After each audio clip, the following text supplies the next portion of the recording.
Extra attic access, man. Let's see if we can get a paint match on that. Just kind of caulk those cracks a little bit. We'll probably just spray paint over all that mildew. Looks like this guy loved to start projects and not finish them. But I can kind of relate. Having not seen this house before in person, we might have actually made a mistake with this.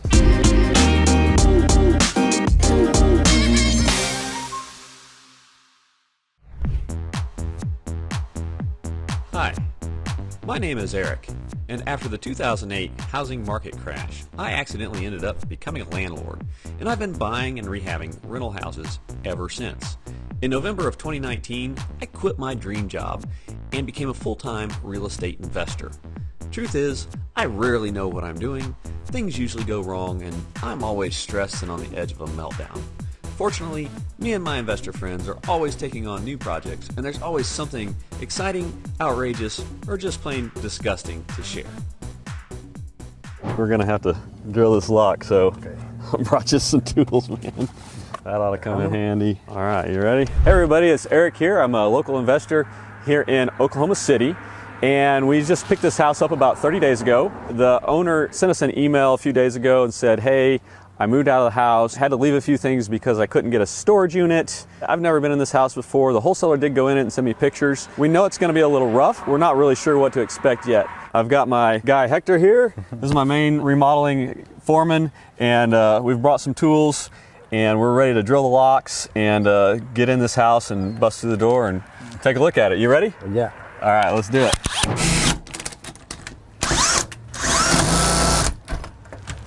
There you go. All right, so this is... Uy, uy, uy. Mucho trabajo.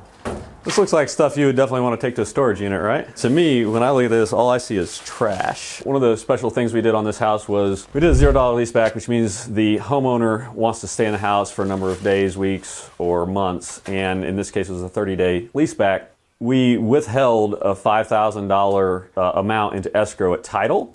And gave him a 30-day opportunity to move. He had all this junk in here. He needed time to move after he got his money. We set up the lease back. After the 30 days, it starts charging $100 a day. It's an incentive for the seller, who is now the tenant, to move out on time. This guy was not very communicative. We really only got a response from him about 4 or 5 days before the end of his 30 days. He changed his phone number. His phone wasn't taking my calls, so we had to email him. Or the tenant at this point finally responded to one of my emails, called me, and communicated. He didn't communicate until about 3 or 4 days. He only really started moving maybe 2 or 3 days before his time was up. So he's gotten out of here. He's left us a mess.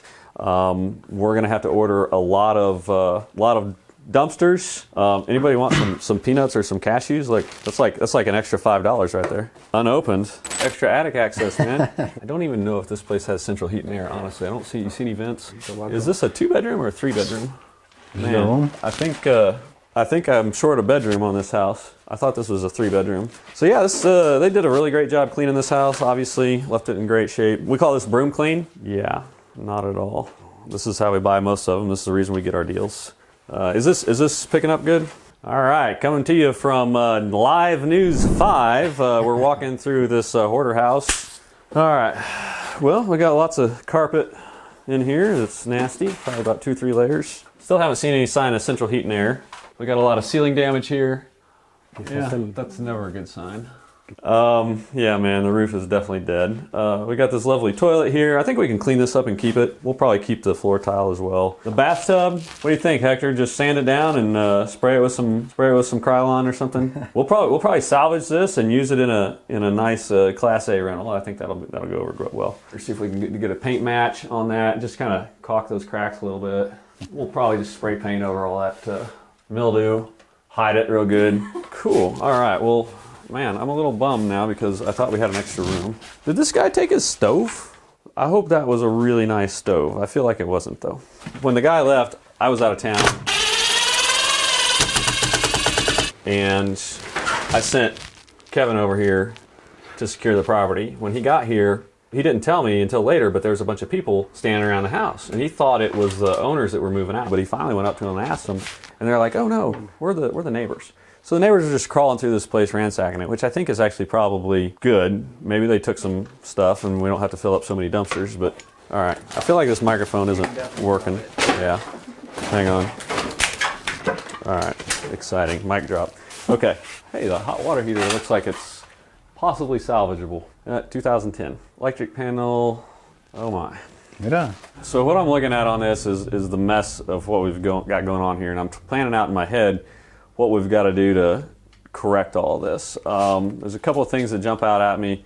Two-prong outlets, burnt two-prong outlets. We've got crazy plumbing going on, wrapping around here, shark bite, which I hate. We're gonna have to have a plumber come in and figure out what's going on with the plumbing to set up an actual washer supply box and a drain. Right now I don't even see a drain. I can tell you right now that this is a home job that somebody put in. We've got 3 grounds going in over here on the left, and then we've also got black wires tied in on the left, and those are usually low, those are usually hot. And we also see over here, this is probably the original panel, one of the original panels, and we've got loose wires hanging there. I'm assuming that somebody did all this wrong. So we're gonna have an electrician come in and check this box and rewire everything correctly. We're gonna have a plumber come in and replumb everything, drains and supplies, to make sure that we're not having any issues there. For sure, we'll have him do a pressure test on this, make sure that we don't have any line leaks. Like there's more shark bite back there. But in general, I hate shark bite, and I want crimped or sweated fittings. Plumbers and electricians aren't cheap. Yeah, there's all kinds of hidden problems in here. The rest of this garage, what a mess. What a mess. Looks like this guy loved to start projects and not finish them. But I can kind of relate. So one of the things we did with the bank, we included this area back here. Since this walled in space, we included this area back here in the square footage of the property for the appraisal. So now we actually need to turn this into square footage in the house. So that's gonna be the trick, man. Having not seen this house before in person, we might have actually made a mistake with this. I'm not sure if we'll actually be able to keep this and turn it into square footage on the property. I don't know. That's how we got enough value to get enough rehab funds for this house. It would be really nice to make this a 4th bedroom if we can find a way. But I just the issue that I'm seeing is the way it's attached to the rest of the house here, and it's just not really attached. So once we tear it down, we'll find out if it makes sense to build a wall back. Is this a footer? That is. Yeah. So it might make sense to try and still turn this into square footage because it gives us value for future appraisals and future resale. Yes. If you potentially made it a 4-bedroom, would you then add in another bath, or would you just have it a 4-bed, 1 bath? No, adding a bath is very expensive, and it doesn't really get you much return on either the sales price or the amount of rent. But I've never had a house rent for significantly less just because there's 1 bathroom. To add a 2nd bath, we'd have to run new drain lines and cut concrete. And to do that's a whole nother game. Cutting concrete, running sewer lines, connecting into existing sewer lines. That's where it gets complicated to add another bath. The bathroom itself might only cost $2,000 or $3,000 to put in a tub, a toilet, a vanity, plumb it with PEX, but cutting in the sewer line I really don't even have a price point for that.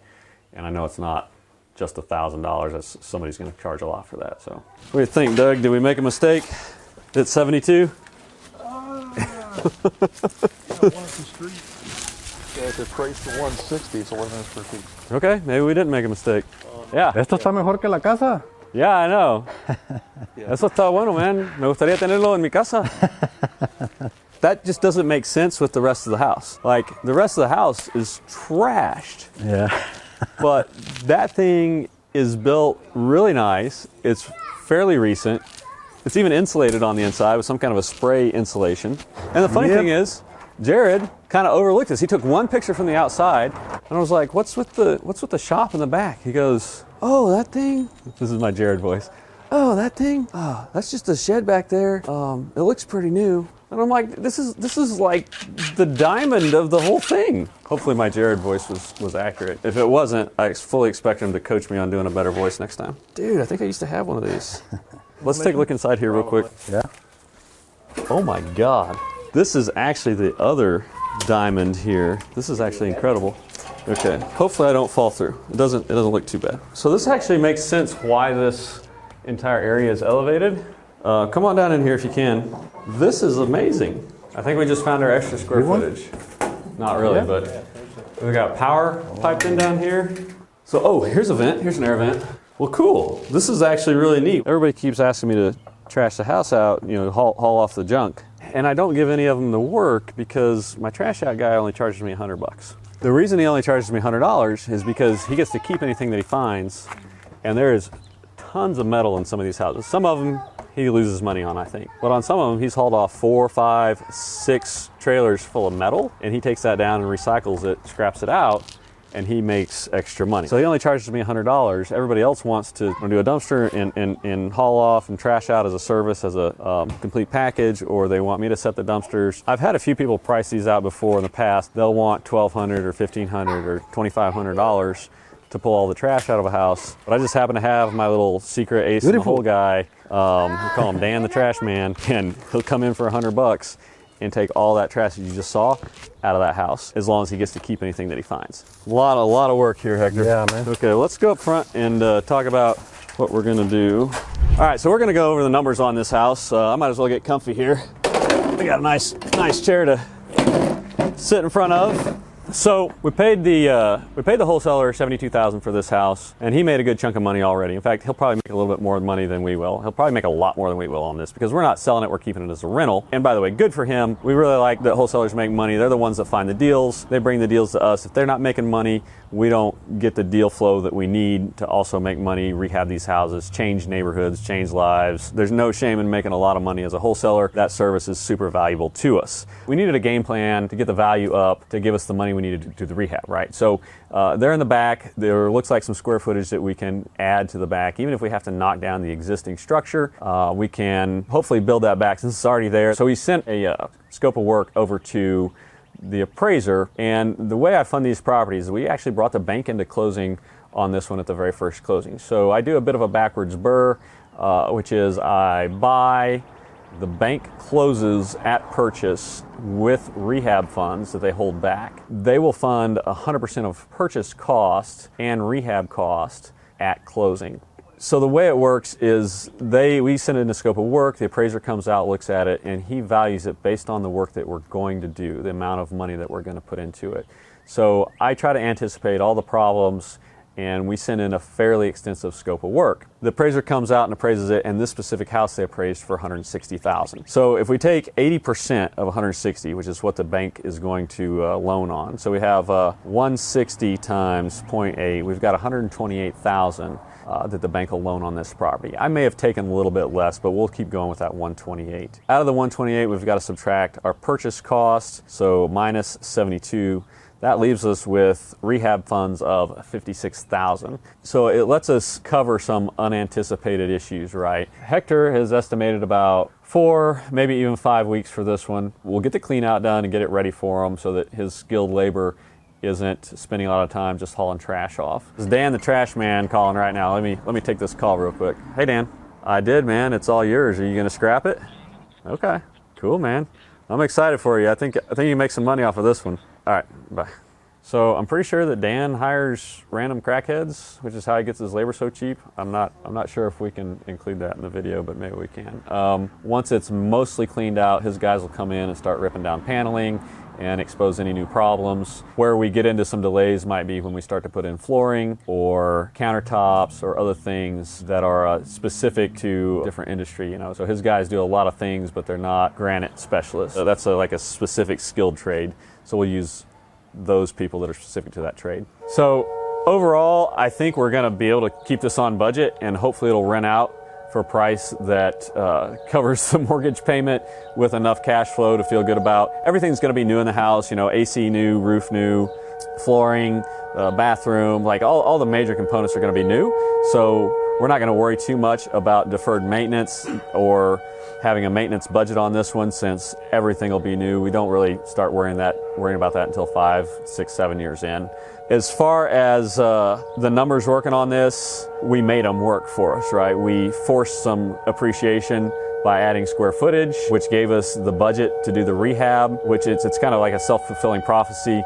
And so by getting the money to do the rehab and doing the rehab, we're creating a nicer value, you know, nicer house, which is going to raise values in the neighborhood as other people do this. So it's kind of a circular thing, but this is the worst house in this neighborhood by far, I think. And so it's actually just kind of helped this neighborhood level up a little bit. We're going to keep it as a rental, but I think it would work great as a small profit flip as well. So we've got Dan the Trash Man on the way right now. He's coming over, so I'm going to get out of the way and do my part to help him out. And we're excited about this project. We've got a bunch more in the pipeline. Some deals we've already closed. Hector's already working on. We've got a flip going right now. So we're gonna head over to that here in a little bit and go over some progress updates with Hector. And in the meantime, Dan's gonna start working on trashing this house out, and we'll come back with an update soon. So watch for another video on this project in the next few weeks. And in the meantime, check out the other videos on our channel.